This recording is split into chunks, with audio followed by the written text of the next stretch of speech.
Now this side of the table is going to be my clean side, and we're going to consider the other side of the table as a dirty side where we're going to put our groceries from outside the house. So remember, everything that goes to this side of the table is going to be considered clean and sanitized. Now I have a bag with some medicine in it. I'm going to open that bag, but because I know that human hands have touched this medication bottle in less than 72 hours, I'm going to wipe that down. I'm going to place it on the clean side. But this box of cereal is a different story.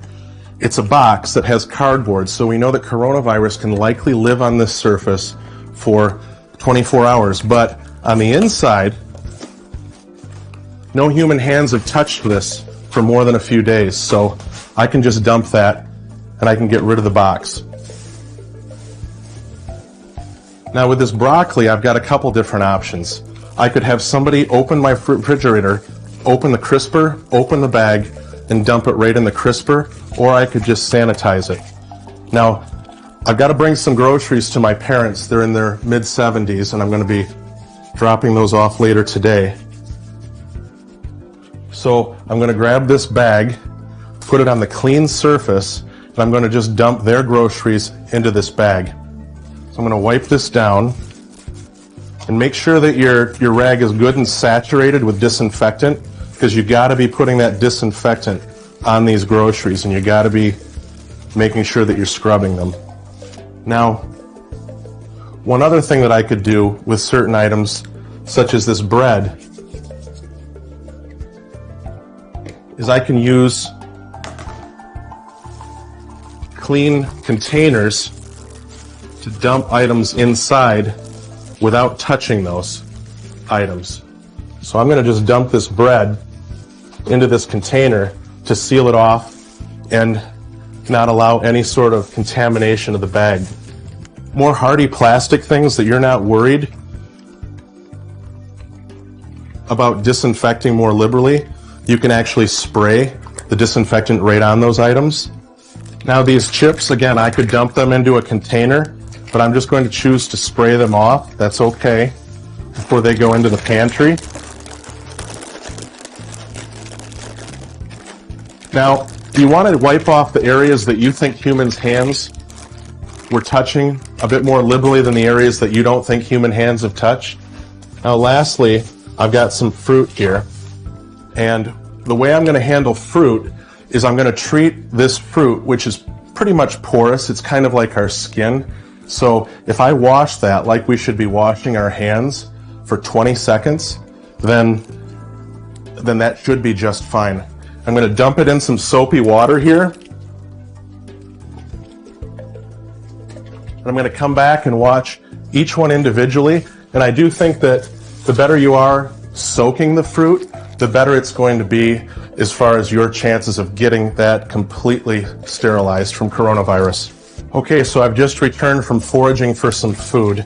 I have a clean table all around, some clean plates, and my goal, since I don't know the situation inside of the fast food restaurant, is to get this food over to here in a clean way and then get this cleaned off and get it outside the house. So to do that, I'm going to wash my hands here.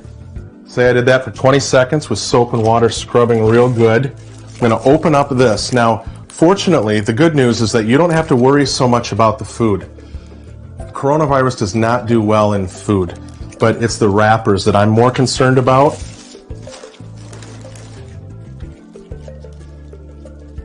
And I know you're asking, can I microwave this? And the answer to that is absolutely yes, you can.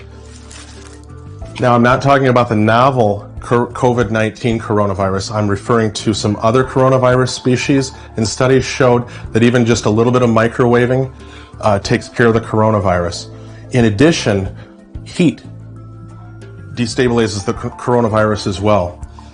The downside is that on the other side, with frozen foods, you're not going to do so well. Some coronavirus species can live inside of a frozen environment for up to 2 years. So I would not consider your freezer safe ground to kill coronavirus. A good example would be a frozen pizza. You bring a frozen pizza in, you've got the cardboard box, you've got some plastic wrapping, and with that, you can dump the plastic out and consider the cardboard dirty, and then go ahead, clean your hands, and put that plastic into the freezer and you're good. With ice cream, I would make sure that you use some disinfectant to scrub down the outside of the container before you put it into the freezer.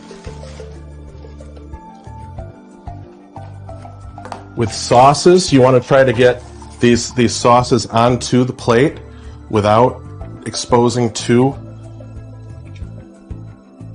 the packaging. Just do the best you can.